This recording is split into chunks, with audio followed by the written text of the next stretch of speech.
নবাবগঞ্জ উপজেলায় বৃক্ষরোপণ কর্মসূচি 2025-এর উদ্বোধন করেন অতিরিক্ত জেলা ম্যাজিস্ট্রেট নুরে আলম সিদ্দিকী। পরিবেশের ভারসাম্য রক্ষা এবং সবুজায়ন বৃদ্ধির লক্ষ্যে জেলা প্রশাসন ও উপজেলা প্রশাসনের উদ্যোগে এই কর্মসূচি পালন করা হলো।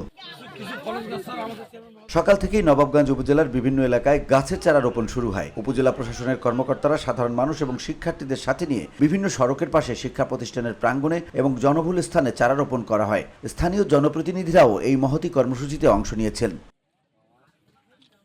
উপজেলা প্রশাসন সূত্রে জানা গেছে, আমাদের উপজেলায় 63,000 চারা রোপণ কর্মসূচি ধাপে ধাপে পুরো উপজেলায় বাস্তবায়িত হবে। এর মধ্যে ফলজ, বনজ এবং ঔষধি গাছের চারা রয়েছে। এটি শুধু সবুজায়নই নয়, বরং জলবায়ু পরিবর্তনের বিরূপ প্রভাব মোকাবেলা এবং স্থানীয় অর্থনীতিতেও ইতিবাচক ভূমিকা রাখবে বলে আশা করা হচ্ছে।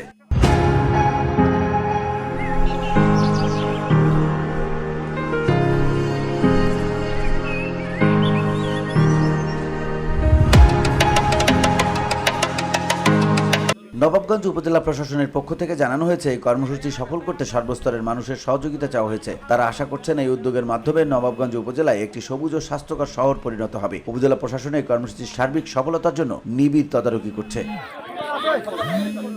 VOD Bangla news desk.